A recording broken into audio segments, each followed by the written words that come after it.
அன்புக்குரியவர்களே, அருள்தாரும் இயேசுவே நிகழ்ச்சியின் மூலமாக உங்களை மீண்டும் சந்திப்பதிலே மகிழ்ச்சி அடைகிறேன்.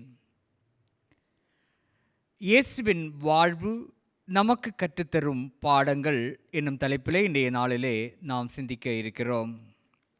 யோவான் எழுதிய நற்செய்தி அதிகாரம் 6 இறை வார்த்தைகள் 60 முதல் 69 முடிய. இயேசுவினுடைய சீடர் பலர் இதை கேட்டு அவரை ஏற்றுக்கொள்வது மிகவும் கடினம், இப்பேச்சை இன்னும் கேட்டுக்கொண்டிருக்க முடியுமா என்று பேசிக்கொண்டனர். இது பற்றி தம் சீடர் முணுமுணுப்பதை இயேசு உணர்ந்து அவர்களிடம், நீங்கள் நம்புவதற்கு இது தடையாயிருக்கிறதா? அப்படியானால் மானிட மகன் தான் முன்பு இருந்த இடத்திற்கு ஏறிச் செல்வதை நீங்கள் கண்டால் அது உங்களுக்கு எப்படி இருக்கும்? வாழ்வு தருவது தூய ஆவியே, ஊனியல்பு ஒன்றுக்கும் உதவாது. அன்றே இயேசுவின் சீடருள் பலர் அவரை விட்டு விலகினர். அன்று முதல் அவர்கள் அவரோடு சேர்ந்து செல்லவில்லை. இயேசு 12 சீடர்களிடம், நீங்களும் போய்விட நினைக்கிறீர்களா என்று கேட்டார். சீமோன் பேதுரு மறுமொழியாக, ஆண்டவரே, நாங்கள் யாரிடம் போவோம்? நிலைவாழ்வு அளிக்கும் வார்த்தைகள் உம்மிடம்தானே உள்ளன என்றார். அன்புமிக்கவர்களே, இப்போது நாம் இந்த வாசித்த நிகழ்வானது இயேசுவினுடைய வாழ்க்கையிலே நிகழ்ந்த மிக மிக முக்கியமான நிகழ்வுகளில் ஒன்று. 12 சீடர்களையும் தாண்டி இயேசுவுக்கு பல சீடர்கள் இருந்தார்கள் என்பது நமக்கு தெரியும். அந்த சீடர்கள் இயேசுவினுடைய போதனைகளை ஏற்பதற்கு தயங்குகிறார்கள். நாம் எப்படி இவருடைய போதனையை உள்வாங்க முடியும், ஏற்றுக்கொள்ள முடியும் என்று முணுமுணுத்து எதிர்ப்பு தெரிவித்து இயேசுவை விட்டு பிரிந்து செல்கிறார்கள். இந்த சீடர்களை எல்லாம் வைத்து உலகமெல்லாம் தன்னுடைய இறையாட்சி பணியை எடுத்து செல்ல வேண்டும் என்று இயேசு கனவு கண்டிருப்பார், திட்டமிட்டிருப்பார். சீடர்கள் பெரும் எண்ணிக்கையில் அவரை விட்டு சென்றது இயேசுவுக்கு மிகப்பெரிய ஒரு பின்னடைவாக, ஒரு தொய்வாக அமைந்திருக்கும். இந்த நிகழ்விலிருந்து நாம் 2 விஷயங்களை கற்றுக்கொள்ளலாம். அதாவது, இயேசு தன்னை விட்டு சென்றவர்களை பற்றி கவலை கொள்ளவில்லை, மாறாக தன்னோடு இருந்தவர்களை வைத்து தன்னுடைய இலக்கை அவர் அடைந்தார். அதாவது, தன்னை விட்டு சென்ற பெருவாரியான எண்ணிக்கையிலான சீடர்களை பற்றி கவலை கொள்ளவில்லை. ஐயோ, என்னுடைய சீடர்கள் ஓடி போயிட்டாங்களே, இனி நான் யாரை வச்சு இறையாட்சி பணியை செய்வேன்? ஐயோ, இனி ஒன்றுமே நடக்காதே, என்னுடைய கனவுகள் எல்லாம் வீணாயிற்றே என்று சொல்லி அவர் சோர்ந்து உடைந்து போய் அமரவில்லை. மாறாக தன்னோடு இருந்த 12 சீடர்களை வைத்து, அவர்கள் நம்பிக்கை குறைவுள்ளவர்களாக இருந்தபோதும் கூட, அவர்களுக்கென்று சில பிரச்சனைகள் இருந்தபோதும் கூட, அவர்களை வளப்படுத்தி பண்படுத்தி அவர்களோடு இருந்து அறிவுரை சொல்லி ஆறுதல் தந்து திடப்படுத்தி அவர்களை இறையாட்சி பணியின் போதகர்களாக அவர் மாற்றுகிறார். சில கிலோமீட்டர் தூரம் மட்டுமே இயேசுவினுடைய போதனை பரவி இருந்தது அவர் வாழ்ந்த காலத்திலே. அதையும் தாண்டி உலகமெல்லாம் இயேசுவின் போதனைகளை கொண்டு சென்றது அவருடைய 12 சீடர்கள். ஆகவே போனவர்களை பற்றி இயேசு கவலை கொள்ளவில்லை. ஐயோ போயிட்டாங்க என்று அவர் கவலை கொள்ளவில்லை. இருந்தவற்றை சரியாக பயன்படுத்தி, இருந்தவர்களை சரியாக பயன்படுத்தி அவர் அவருடைய இலக்கை அடைந்தார். இன்றைக்கு நம்முடைய வாழ்க்கையில் எடுத்துக்கொண்டோம் என்றால், நாம் நம்மை விட்டு போனவர்களை பற்றி, நமக்கு உதவாமல் போனவர்களை பற்றி, நமக்கு துரோகம் செய்தவர்களை பற்றி, நம்மிடம் இல்லாத திறமைகளை வாய்ப்புகளை பற்றி கவலை கொள்கிறோம், அழுகிறோம். அதையெல்லாம் நினைத்து நினைத்து உடைந்து போய் உட்கார்ந்து கொண்டிருக்கிறோம். ஆனால் நம்மை தூக்கிவிட்டவர்களை அல்லது தூக்கிவிட தயாராக இருப்பவர்களை பற்றி நாம் நினைப்பது கிடையாது. நமக்கு இப்போது ஆறுதலாக இருப்பவர்களை பற்றி நாம் நினைத்து அதற்கு நன்றி கூறுவது கிடையாது. நம்மிடம் இருக்கக்கூடிய திறமை என்ன, நம்மிடம் இருக்கக்கூடிய வாய்ப்புகள் என்ன என்பதை பற்றியெல்லாம் நாம் ஆராய்வது கிடையாது. நம்மை விட்டு போனவர்களை பற்றியும் நம்மிடம் எது இல்லையோ அதை பற்றியும் கவலை கொண்டு மீதி வாழ்க்கையையும் நாம் ரணமாக்குகிறோமே தவிர, இருப்பதை வைத்து இயேசுவை போல எப்படி மேலே வர முடியும், எப்படி என்னுடைய இலக்கை அடைய வேண்டும் என்று நாம் திட்டமிடுவது கிடையாது. 2 மனிதர்கள் ஒரு இடத்திலே இருந்த அந்த குருவிடம் தங்களை சேர்த்து கொள்வதற்காக வருகிறார்கள். அந்த குரு அவர்களுக்கு ஒரு நிபந்தனை சொல்கிறார். நீங்கள் 2 பேரும் நான் தரக்கூடிய ஒரு விதையை நட்டு மரமாக்க வேண்டும். அதிலிருந்து கிடைக்கக்கூடிய கனிகளை நீங்கள் எனக்கு சமர்ப்பிக்க வேண்டும். 1 வருடம் உங்களுக்கு நான் காலம் தருகிறேன் என்று சொல்கிறார். 1 வருடம் அந்த 2 இளைஞர்களும் அந்த இடத்திலேயே, அந்த ஆசிரமத்திலேயே தங்கி இருக்கிறார்கள். அவர்கள் அந்த மரத்தினுடைய பழங்களிலிருந்து கனிகளை எல்லாம் பெற்றுக்கொண்டு 1 வருடம் கழித்து குருவை தேடி வருகிறார்கள். ஒருவர் சில கனிகளையும் ஒரு சில கனிகளை கொடுக்கிறார். ஒருவர் கூடை நிறைய கனிகளை, பழங்களை குருவுக்கு கொடுக்கிறார். குறைவாக கொண்டு வந்தவரிடம் குரு கேட்கிறார், தம்பி இவ்வளவுதானா என்று. உடனே அவர் சொல்கிறார், இங்கு தண்ணி பஞ்சம், உரம் வாங்க பணம் இல்லை, இப்படி போன்ற பிரச்சனைகளை அடுக்கிக் கொண்டே போகிறார். 2வது நபர் கூடை நிறைய பழங்களோடு வந்தவுடனே குரு கேட்கிறார், உனக்கு இது எப்படி சாத்தியமாயிற்று? உடனே அவர் சொன்னார், இந்த ஆசிரமத்தில் இருந்த மரங்களில் இருந்து விழுந்த இலைகளை எல்லாம் சேகரித்து நான் என்னுடைய செடிக்கு உரமாக மாற்றினேன். எனக்கு ஒவ்வொரு நாளும் கொடுத்த தண்ணீரை, குளிப்பதற்கும் என்னுடைய தனிப்பட்ட பயன்பாடுகளுக்கு கொடுத்த தண்ணீரை நான் சிக்கனப்படுத்தினேன். சில நேரத்தில் நான் அந்த மரத்திற்கு அருகில் இருந்து குளித்தேன். அதன் மூலமாக அந்த தண்ணீரை அந்த மரத்திற்கு கிடைக்கும்படியாக செய்தேன். இப்படி என்று விவரித்து கொண்டே சென்றான். முதல் மாணவன் எது இல்லை என்பதை பற்றி மட்டுமே கவலை கொண்டான். அவனால் சிறப்பாக செயல்பட முடியவில்லை, இலக்கை சரியாக அடைய முடியவில்லை. 2வது மாணவனுக்கும் அந்த இளைஞனுக்கும் அதே குறைபாடுகள் இருந்தன. ஆனால் என்னென்ன குறைபாடுகள் இருக்கிறது என்பதை பற்றியெல்லாம் அவன் கவலை கொள்ளாமல், அங்கு இருக்கக்கூடிய தனக்கு சாதகமான விஷயங்கள் என்ன என்பதை பார்த்து ஆராய்ந்து அவற்றை முழுமையாக பயன்படுத்தி தன்னுடைய இலக்கை அவன் முழுமையாக அடைந்தான். ஆகவே இயேசுவை போல நாமும் இருக்க வேண்டும். அதாவது போனவர்களை பற்றி அல்லது இல்லாதவற்றை பற்றியெல்லாம் உடைந்து போவதை விட, நினைத்து நினைத்து அழுவதை விட, நம்முடைய வாழ்க்கையில் நம்மோடு இருக்கக்கூடிய மனிதர்களை வைத்து, இருக்கக்கூடிய வாய்ப்புகளை வைத்து, நம்மிடம் தனிப்பட்ட முறையில் இருக்கக்கூடிய திறமைகளை வைத்து நாம் முன்னேற முயற்சி செய்ய வேண்டும். எனக்கு அது இல்லை, எனக்கு பணம் இல்லை, எனக்கு செல்வாக்கு இல்லை, இப்படியெல்லாம் இல்லாததை பற்றி கவலை கொள்ள தேவையில்லை. எனக்கு பணம் இல்லை, ஆனால் அறிவு இருக்கிறது. செல்வம் இல்லை, ஆனால் எனக்கு உடன் இருக்க நல்ல நண்பர்கள் இருக்கிறார்கள். எப்படி?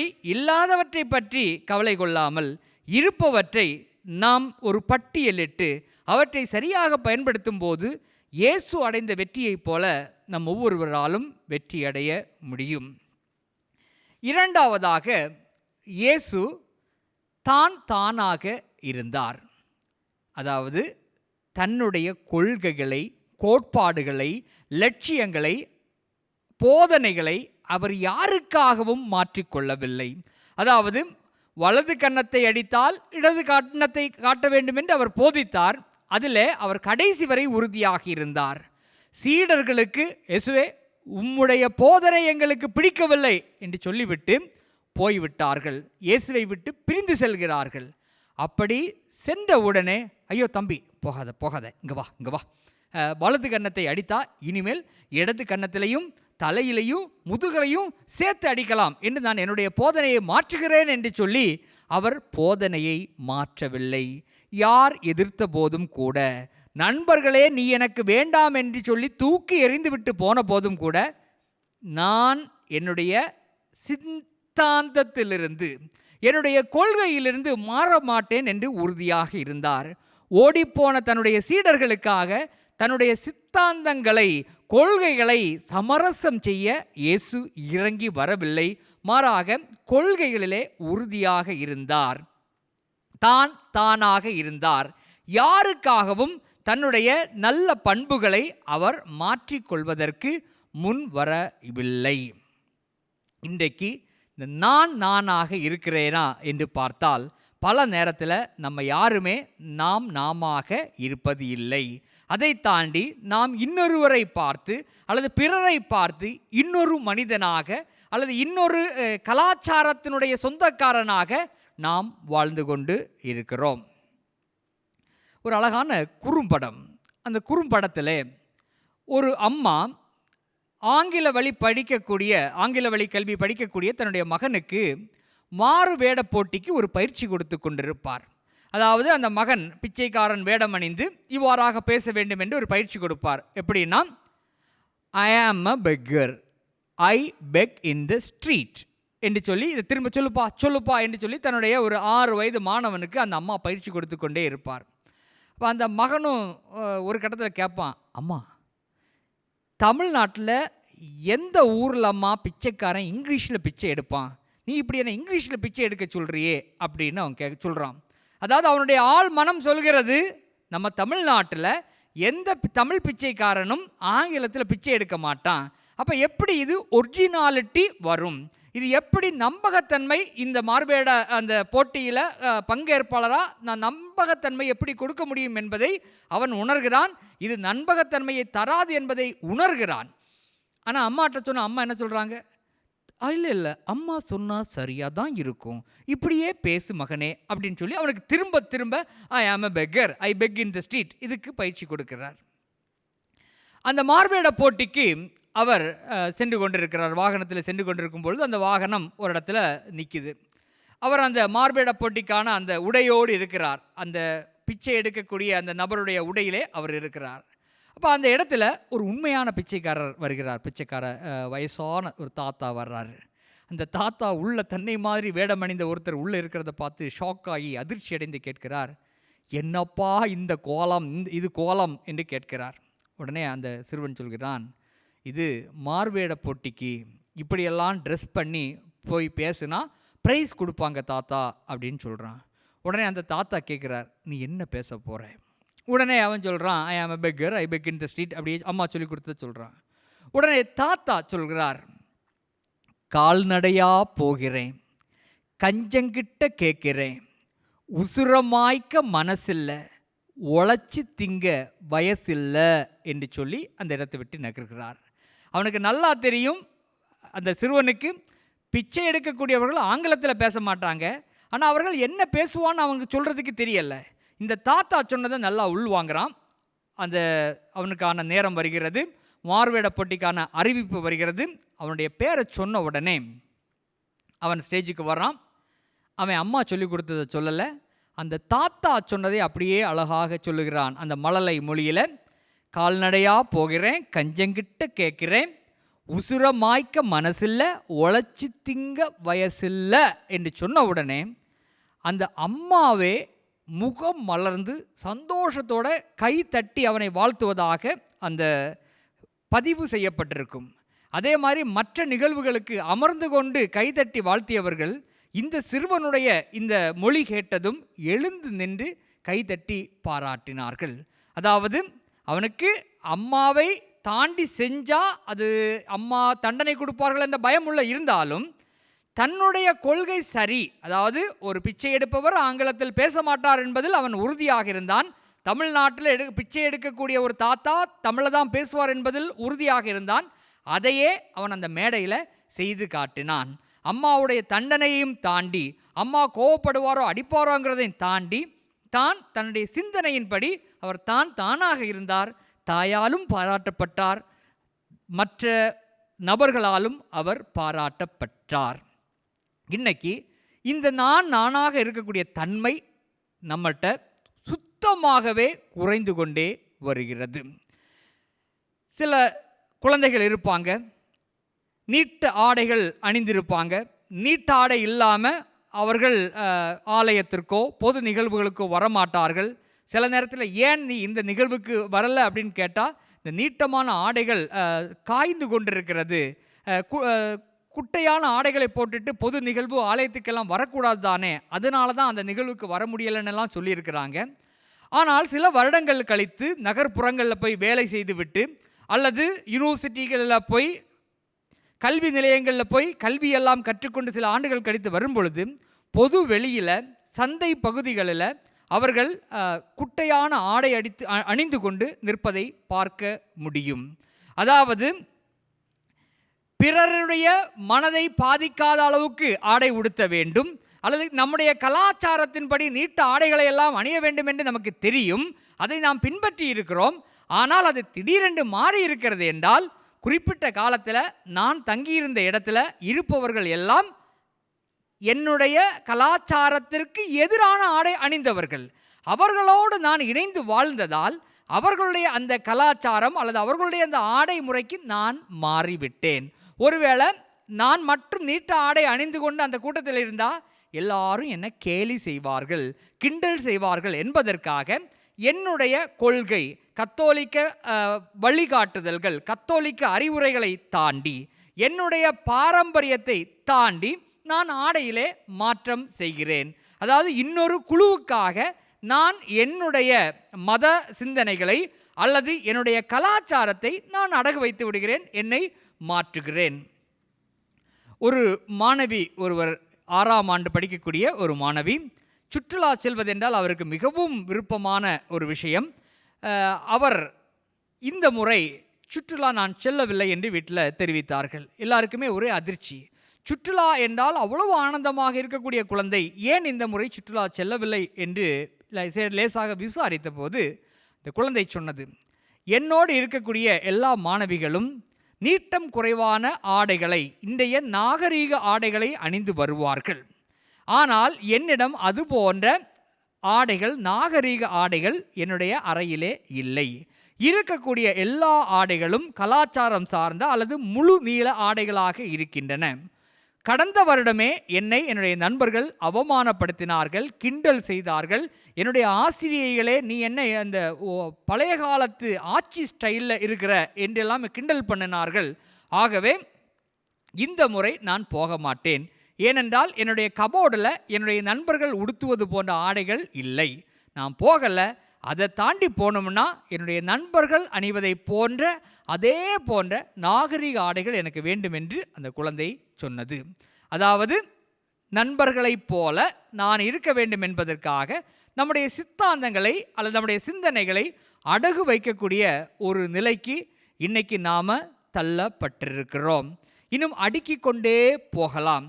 இன்றைக்கி ஒரு சில குடும்ப தலைவிகள் வீட்டில் வசதி இருக்காது, கணவனுக்கு போதிய வருமானம் இருக்காது, ஆனால் அவர்கள் ஃப்ரிட்ஜ் வேணும்னு கேட்பாங்க. அதுவும் டபுள் டக்கர் ஃப்ரிட்ஜ். ஏன் அப்படின்னா பக்கத்து வீட்டில் இருக்கக்கூடிய எல்லார் வீட்டிலையும் 2 அடுக்கு உள்ள ஃப்ரிட்ஜ் இருக்குது, 2 மாடி உள்ள ஃப்ரிட்ஜ் இருக்குது. நம்ம வீட்டில் பழைய ஃப்ரிட்ஜ் இருக்குது. இது மட்டும் வச்சா சரியில்லை, நமக்கு 2 இது ஃப்ரிட்ஜ் வேணும். உடனே கணவர் சொல்லுவார், இருக்கிற ஃப்ரிட்ஜ் நல்லா தானே இருக்குது, ஒரு 5 வருஷம் கழித்து வாங்கலாமே. இல்லை, உடனே வாங்கணும். அதே மாதிரி பிள்ளைகள் அம்மாட்ட சொல்லணும், அம்மா எங்கள் ஸ்கூலில் ட்ரிப்பு போகிறாங்க, 5000 ட்ரிப்புக்கான சார்ஜ், 4000 எனக்கான செலவுகள், 9000 வேணும் அப்படின்னு சொல்லுவாங்க. முதல்ல முடியாதுன்னு சொல்லுவோம். பிள்ளை கொஞ்சம் அடம் பிடித்த உடனே பிள்ளைய சொல்லும், அம்மா அந்த தெருவில் இருக்கிற அந்த ஆள் போகிறாங்க, இந்த நம்முடைய வீட்டுக்கு இடது பக்கம் இருக்கக்கூடிய இந்த அக்கா போகிறா, அந்த அண்ணா போகிறா, இவங்க எல்லாம் போகிறாங்க, நான் மட்டும் போக முடியலை அப்படின்னு சொன்ன உடனே அந்த அம்மாவுக்கு ஒரு 10 லட்சம் ரூபா கடன் இருக்கலாம், மாதம் 80,000 ரூபா வட்டி கட்டக்கூடிய ஒரு நிலைமை இருக்கலாம், மாத வருமானம் ஒரு 30,000 இருக்கலாம், மாத வருமானம் வட்டி கட்டுறதுக்கு கூட காசில் போதாத அளவுக்கு இருக்கலாம். ஆனால் மற்ற பிள்ளைகள் எல்லாம் போகிறார்கள், என்னுடைய பிள்ளை மட்டும் அது எப்படி போகாமல் இருக்க முடியும் என்று சொல்லி மீண்டும் கடன் வாங்கி அந்த பிள்ளையை அனுப்ப முயற்சி செய்கிறோம்.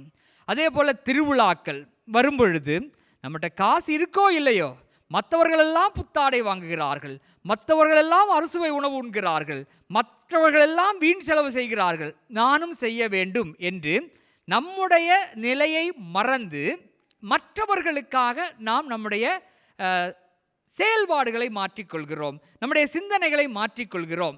ஆனால் இயேசு மற்றவர்களுக்காக அவன் என்ன நினைப்பானோ, இவன் என்ன நினைப்பானோ, அவன் அப்படி செய்கிறானே என்று சொல்லி தன்னுடைய சித்தாந்தங்களை மாற்றவில்லை. அவர் தன்னுடைய சித்தாந்தங்களிலே அவர் உறுதியாக இருந்தார். அவர் அவராக இருந்தார். இன்னைக்கு பலவிதமான பிரச்சனைகளை நாம் குடும்பத்தில் சந்திப்பதற்கு காரணம் நானாக இருப்பது இல்லை. இன்னைக்கு மாணவர்கள் அல்லது இளைஞர்கள் இருக்கக்கூடிய இடத்துல ஒரு இளைஞன், ஒரு ஏழை இளைஞனாக இருந்தால் கூட மற்றவர்களைப் போல ஆடம்பரமாக உடை அணிவதிலும் ஆடம்பரமான விலை உயர்ந்த அலைபேசிகளை பயன்படுத்துவதிலும் ஆர்வம் கொள்கிறார்கள். அதாவது நானும் உங்களைப் போல நல்ல பணம் படைத்தவன் தான், உங்களுக்கு இணையானவன் தான் என்று காட்ட விரும்புகிறார்கள். நான் நானாக இருப்பதில் என்ன தவறு? என்னை நானாக காட்டிக்கொள்வதில் என்ன தவறு? நான் ஏழை என்றால் நான் ஏழை என்ற அந்த அடிப்படையிலேயே இருக்கலாமே, அதில் எந்த தவறும் கிடையாது. இன்னைக்கு ஏழையாக இருக்கிறவன் நாளைக்கு ஏழையாக இருப்பது தான் தவறு. இன்னைக்கு திறமைகள் இல்லாமல் தடுமாறக்கூடிய ஒருவன் கடைசி வரைக்கும் திறமைகள் இல்லாதவன் என்ற பெயரோடு இருப்பது தான் தவறு. இன்னைக்கு நான் ஏழை என்று வெளிப்படையாக சொல்லி அந்த ஏழ்மை நிலையிலிருந்து தாண்டி செல்வதற்கு முயற்சி செய்ய வேண்டும். அது மற்றவர்கள் ஏதாவது நினைத்து விடுவார்களோ என்பதற்காக என்னை இன்னொருவராக காட்டுவதற்கு முயற்சி செய்யும் போதுதான் வாழ்க்கையில் தோற்க ஆரம்பிக்கிறோம். சிலர் நண்பர்கள் எல்லாம் சிகப்பாக இருப்பாங்க, இவர்களுடைய நிறம் கொஞ்சம் குறைவாக இருக்கும். உடனே அந்த அழகு சாதன பொருட்களுக்கும் அழகு நிலையங்களுக்கும் போய் க்ரீம் போட்டு கெமிக்கல் போட்டு மற்றவர்களைப் போல தன்னையும் கலராக காட்டிக்கொள்ள முயற்சி செய்து தோல் வியாதி புண் அதிகம் செலவாகி இருக்கிற அழகே போய் இப்படி பலவிதமான பிரச்சனைகளை இன்றைய இளையோர்கள் சந்திக்கிறார்கள். குடும்பமாக இருக்கலாம், இளையோராக இருக்கலாம். இன்னைக்கு நிறைய பிரச்சனை என்னன்னா நான் தான் என்று காட்டுவதில் நமக்கு மிகப்பெரிய சவால், சிக்கல் இருக்கிறது.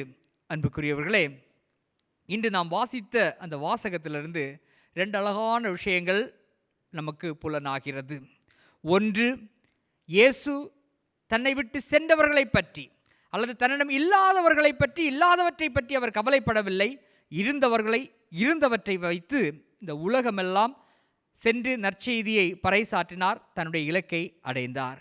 இரண்டாவது, தன்னை விட்டு பிரிந்து சென்றவர்களுக்காக, தன்னை வேண்டாம் என்று உதறியவர்களுக்காக அவர் தன்னுடைய சித்தாந்தங்களை எல்லாம் மாற்றிக்கொள்ளவில்லை, அவர் அவராக இருந்தார். ஆகவே நாமும் நம்முடைய வாழ்க்கையிலே இல்லாதவர்களை அல்லது இல்லாதவற்றை பற்றி கவலை கொள்ளாமல் இருப்பதை பயன்படுத்தி இலக்கை அடைவோம். நாமாக வாழ்வோம். ஆமேன்.